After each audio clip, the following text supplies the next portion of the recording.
Assalamualaikum warahmatullahi wabarakatuh. Waalaikumsalam warahmatullahi wabarakatuh. Waalaikumsalam warahmatullahi wabarakatuh. Baik, selamat sore teman-teman semua. Saya di sini selaku moderator kelompok 1 atas nama Ferdi dengan NIM A1B1200056. Pada sore hari ini kita akan mendiskusikan mengenai materi hukum Islam. Ya, adapun sebelum materi dipaparkan, ada baiknya kita masing-masing memperkenalkan diri terlebih dahulu. Baik, kepada rekan-rekan saya, silakan memperkenalkan dirinya satu persatu. Baik, Assalamualaikum warahmatullahi wabarakatuh. Waalaikumsalam Assalamualaikum warahmatullahi wabarakatuh. Nama saya Duyanti dengan NIM A1B1200021. Sekian. Perkenalkan, saya Siska Nurfadilah dengan NIM A1B1200082. Saya sebagai Nutulen.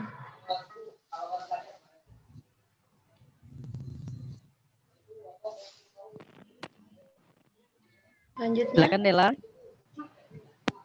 Baiklah, nama saya Dela Maharani dengan NIM A1B1200106. Dimas. Assalamualaikum warahmatullahi wabarakatuh. Perkenalkan, nama saya Dimas Ardiansyah dengan NIM A1B1200111. Perkenalkan, nama saya Bitra Antoni Awali Zulfi dengan NIM A1B1200033. Baik, itu rekan-rekan kelompok 1 ya.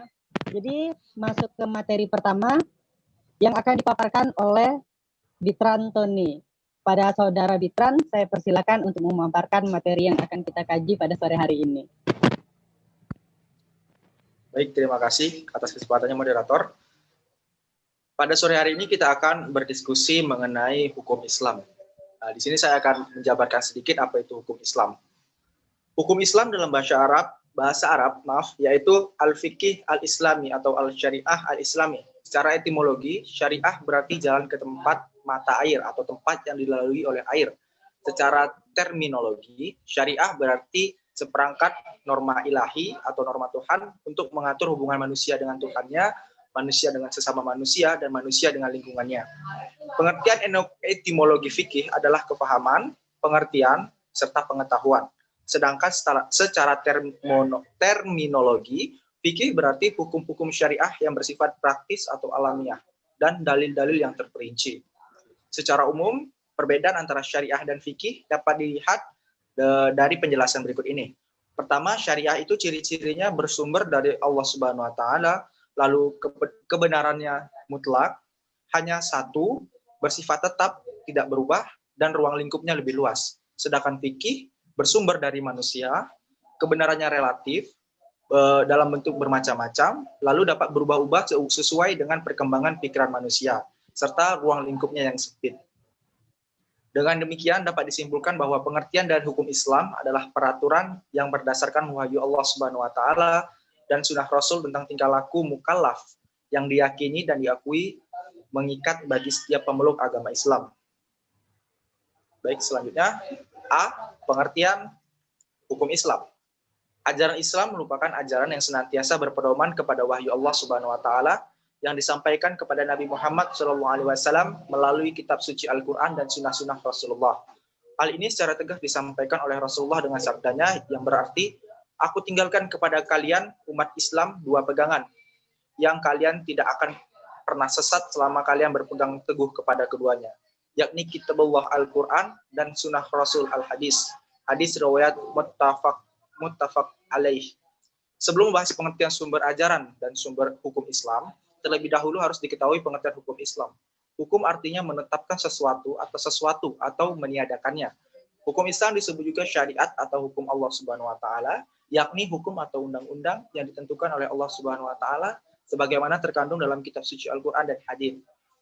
Syariat Islam juga merupakan hukum dan aturan Islam yang mengatur seluruh sendi umat manusia baik muslim maupun non-muslim.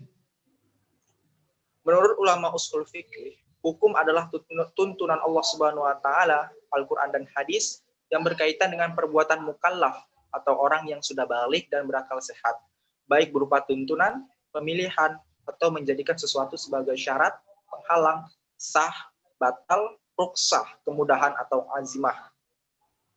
Sedangkan menurut ulama fikih, hukum adalah akibat yang ditimbulkan oleh syariat, Al-Quran dan hadis berupa al-wujub atau wajib, al-mandub, sunnah, al-hurmah, haram, al-karahah, makruh, dan al-ibahah, mubah atau harus. Perbuatan yang dituntut tersebut disebut wajib, sunnah, haram, makruh, dan mubah. Apa masih kedengaran suara saya? Ya, saya lanjut. Lalu ada pembagian hukum. Ulama usul fikih membagi hukum Islam menjadi dua bagian, yakni hukum taklifi dan hukum wada'i. Kedua bagian hukum tersebut dijelaskan sebagai berikut. Hukum taklifi adalah tuntunan Allah Subhanahu wa taala yang berkaitan dengan perintah untuk melakukan suatu perbuatan ataupun meninggalkan perbuatan tersebut. Hukum taklifi tersebut dibagi menjadi 5 macam, yaitu yang pertama ada al-ijab, yaitu tuntunan secara pasti dari syariat untuk dilaksanakan dan tidak boleh ditinggalkan, karena orang yang meninggalnya akan dikenai hukuman. Lalu yang kedua ada an-nadab, yaitu tuntunan dari syariat untuk melaksanakan suatu perbuatan, tetapi tuntunan itu tidak secara pasti. Jika tuntunan itu dikerjakan, maka pelakunya akan mendapat pahala kebaikan, tetapi jika ditinggalkan tidak akan mendapatkan hukuman atau tidak berdosa. Lalu ada yang ketiga, namanya al-ibahah, yaitu firman Allah Subhanahu wa taala, Al-Qur'an dan hadits yang mengandung pilihan untuk melakukan suatu perbuatan atau meninggalkannya.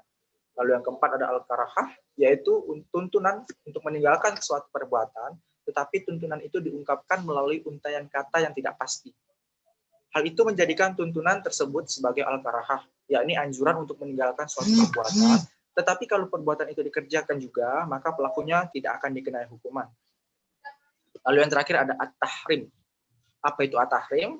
At-tahrim adalah tuntunan untuk tidak mengerjakan suatu perbuatan dengan tuntunan yang pasti, sehingga tuntutan untuk meninggalkan suatu perbuatan itu wajib dipenuhi. Jika perbuatan itu dikerjakan, maka pelakunya akan mendapat hukuman atau dosa. Sedangkan menurut ulama fikih, perbuatan mukallaf di sini adalah orang yang dibebani hukum, yaitu orang yang sudah balik dan berakal sehat. Jika ditinjau dari syariat hukum Islam, maka dibagi menjadi 5 macam, yakni fardu. Saya jelaskan fardu dulu. Fardu adalah perbuatan yang apabila dikerjakan, pelakunya akan mendapatkan pahala kebaikan, tetapi apabila ditinggalkan, akan mendapatkan hukuman dosa. Perbuatan wajib tinjau dari segi orang yang melakukannya dibagi menjadi 2 lagi, yakni fardu ain dan fardu kifayah. Fardu ain sendiri adalah perbuatan yang harus dikerjakan oleh setiap mukallaf, seperti sholat 5 waktu. Lalu fardu kifayah, perbuatan yang harus dikerjakan oleh salah seorang anggota masyarakat. Maka anggota-anggota masyarakat lainnya tidak dikenai kewajiban lagi. Namun apabila perbuatan yang hukumnya fardu kifayah itu tidak dikerjakan oleh seorang pun, maka seluruh anggota masyarakat telah berdosa.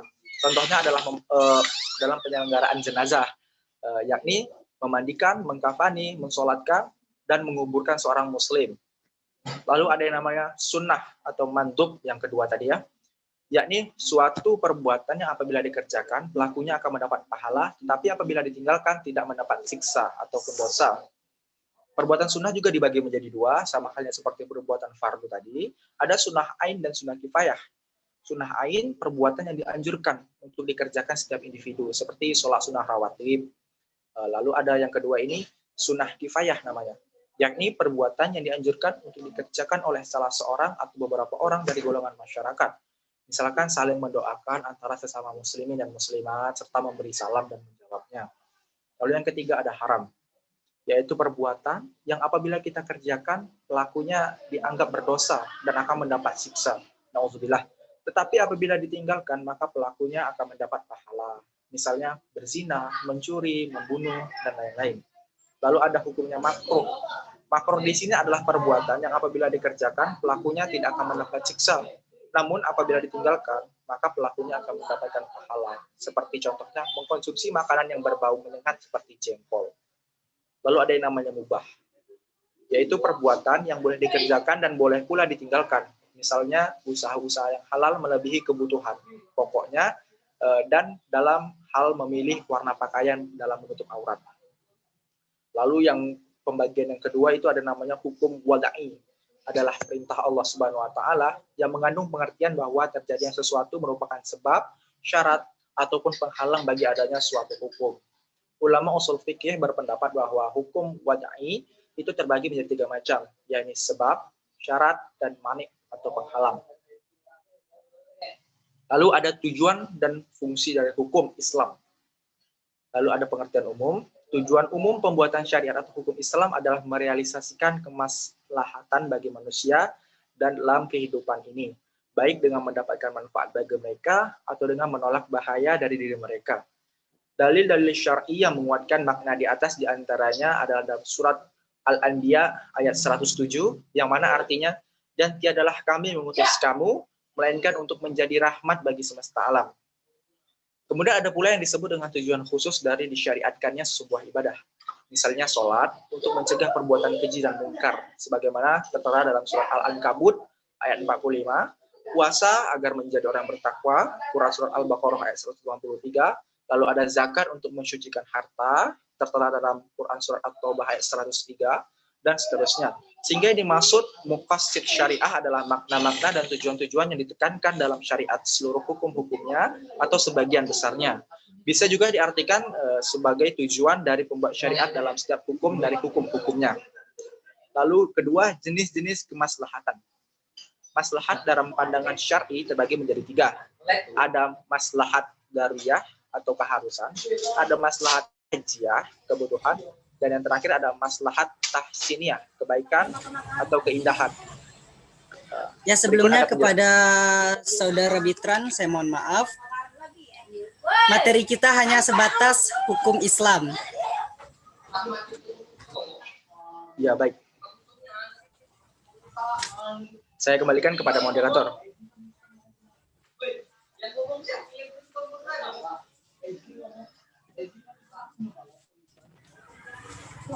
Baik, kepada Bitran, saya ucapkan terima kasih.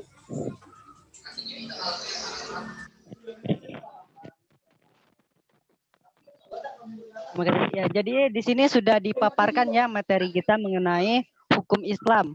Jadi kita pun juga sudah membaca nih dari buku agama.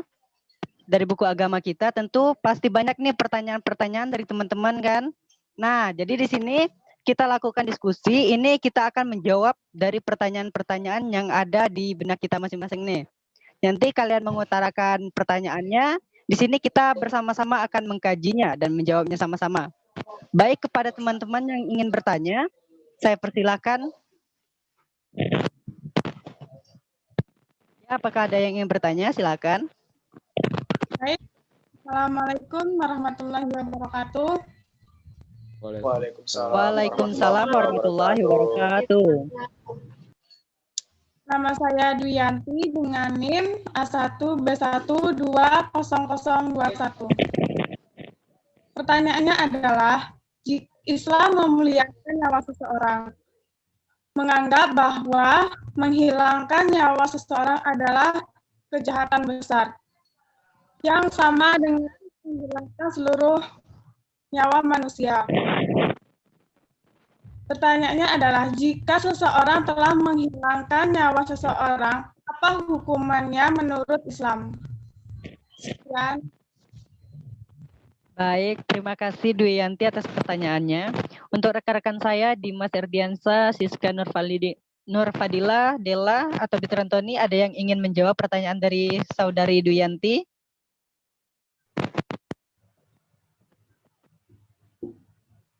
Ya, kepada Della, saya persilakan untuk menjawab.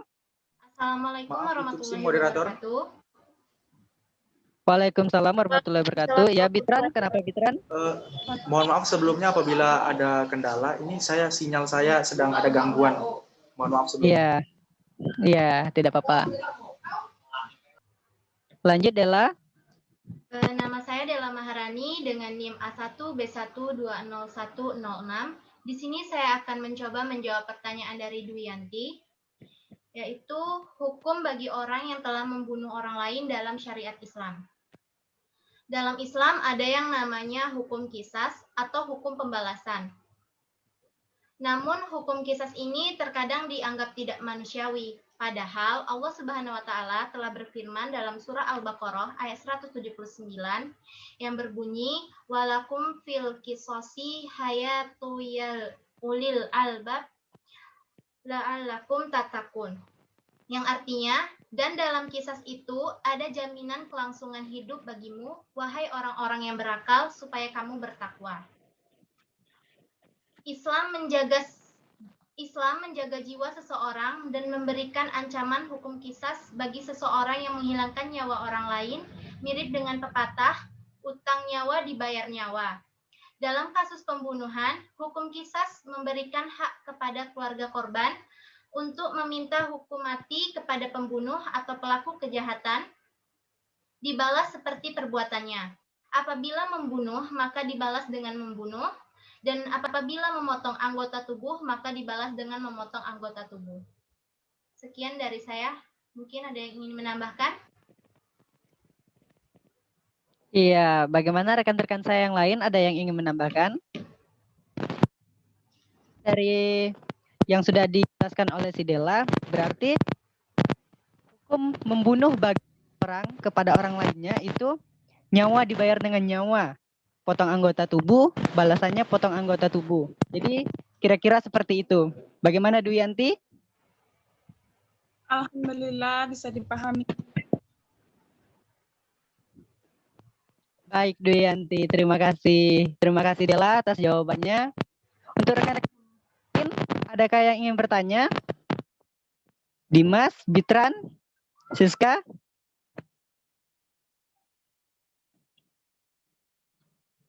Nah, jika teman-teman belum ada yang mau bertanya nih, saya sebagai moderator juga ingin bertanya. Oke, jadi dalam Islam itu kita diwajibkan untuk sholat 5 waktu, berpuasa, zakat. Nah, selain untuk memenuhi tujuan kita sebagai umat muslim, atau kewajiban kita sebagai umat muslim, ketiga hal tersebut berguna untuk apa saja sih bagi kita? Baik, untuk rekan-rekan, silakan. Ada yang ingin menjawabnya? Baik, di sini saya Dimas Dimas? Baca dengan NIM A1B1-20111. Saya akan menjawab pertanyaan dari Ferdi. Dalam Islam kita mewajibkan untuk sholat 5 waktu, berpuasa dan zakat. Ketiga hal tersebut berguna untuk apa saja? Selain memenuhi kewajiban kita sebagai umat Islam, sholat juga dapat mencegah kita dari perbuatan keji dan mungkar, seperti yang dijelaskan dalam Quran surah Al-Ankabut ayat 45 yang artinya, bacalah apa yang telah diwahyukan kepadamu, yaitu Alkitab atau Al-Quran, dan dirikanlah sholat. Sesungguhnya sholat itu mencegah dari perbuatan-perbuatan keji dan mungkar. Kemudian puasa.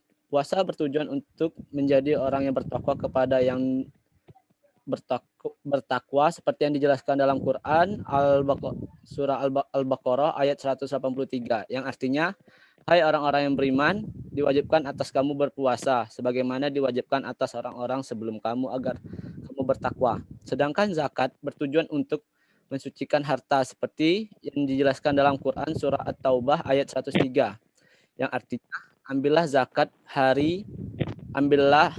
dari harta mereka guna membersihkan dan mensucikan mereka, dan berdoalah untuk mereka. Sesungguhnya doa itu ketentraman jiwa bagi mereka. Allah Maha mendengar, Maha mengetahui. Wah, terima kasih Dimas atas jawabannya, benar-benar lengkap ya. Terima kasih. Baik teman-teman, ada yang ingin bertanya lagi atau ingin menambahkan dari jawaban dari Dimas tadi? Saudara Bitran, ada yang ingin ditanyakan?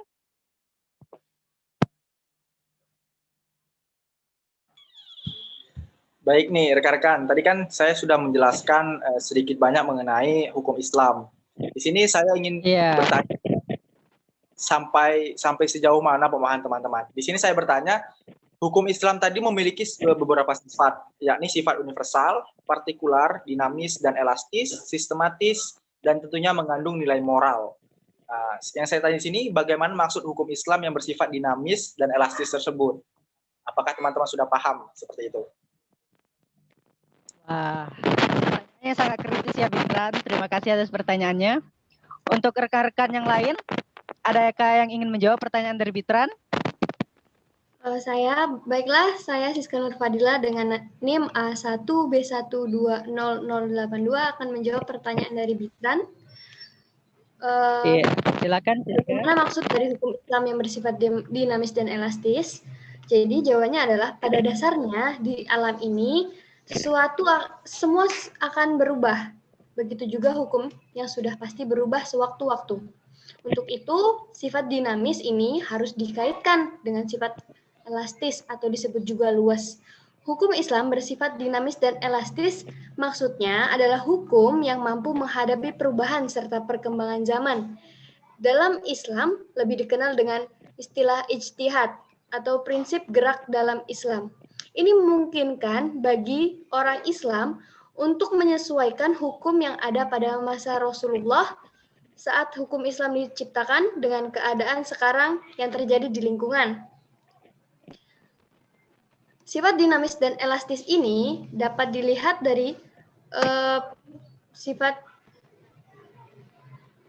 sehari-hari. Sebagai contoh adalah jual beli pada masa Rasulullah, yaitu jual beli dilakukan secara tatap muka, artinya si penjual dan si pembeli saling bertemu saat melakukan akad atau jual beli tersebut. Tetapi di zaman sekarang ini, jual beli bahkan tanpa hadirnya salah satu pembeli, seseorang bisa mendapatkan barang seperti mungkin sekarang ada mall, swalayan, atau sekarang penjualan online seperti itu. Baik, Siska. Terima kasih atas jawabannya. Bagaimana, Bitran? Alhamdulillah Sudah mengerti. Tapi rekan-rekan tadi sudah sedikit banyak paham mengenai hukum Islam yang saya jelaskan tadi. Terima kasih, Siska. Iya. Ya, untuk rekan-rekan yang lain, adakah yang ingin menambahkan atau ingin bertanya? Bagaimana dengan Dimas? Ada yang ingin ditanyakan, Dimas? Saya ada pertanyaan. Iya, Dimas, silakan. Ya, bagaimanakah peran penting hadis atau sunnah dalam mengembangkan ilmu Islam di masyarakat? Jelaskan menurut Anda. Terima kasih. Baik, Dimas, terima kasih atas pertanyaannya. Bagaimana teman-teman? Ada yang ingin menjawab pertanyaan dari Dimas? Baik. Assalamualaikum warahmatullahi wabarakatuh. Iya, waalaikumsalam warahmatullahi wabarakatuh. Di sini saya akan menjawab pertanyaan dari Dimas, yaitu bagaimana peran penting hadis dan sunnah dalam hukum Islam di masyarakat. Yaitu hadis atau sunnah dalam mengembangkan hukum Islam berperan sebagai sumber nilai dan norma hukum Islam. Selain itu juga sebagai petunjuk pelaksanaan kaidah-kaidah yang terdapat di dalam Al-Quran, di mana perlu dikembangkan dan dirumuskan lebih lanjut oleh akal pikiran manusia. Sekian jawaban saya.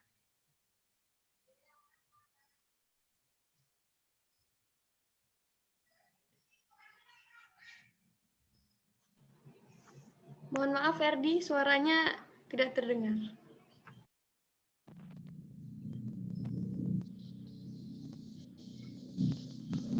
Masih belum kedengaran? Belum ada suaranya. Bisa dengar sinyal. Tes 1, 2, 3. Ya, udah ada. Izin moderator. Baik, saya ulangi sekali. Moderator.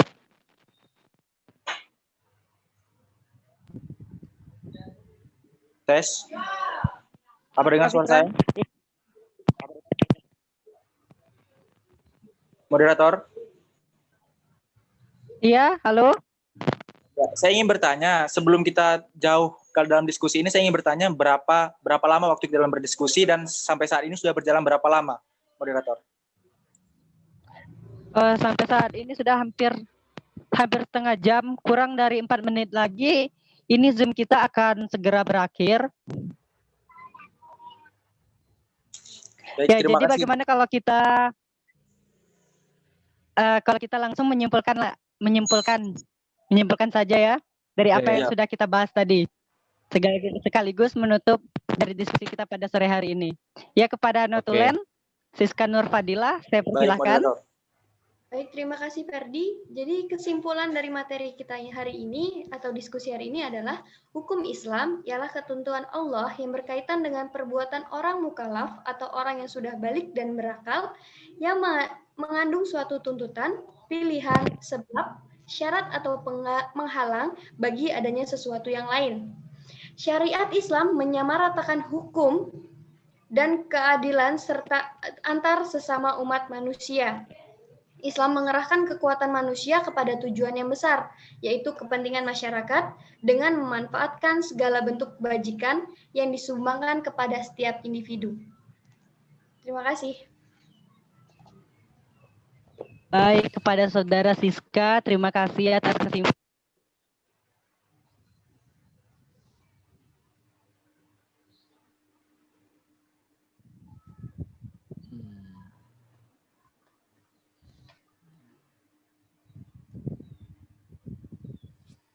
Mohon maaf, moderator. Itu suaranya. Suaranya tidak terdengar lagi. Suaranya. Baik, halo.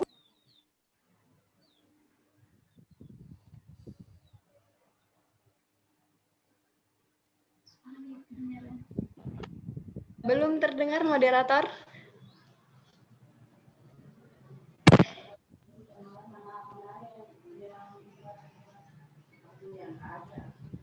Baik, terima kasih Siska atas kesimpulan yang telah diberikan.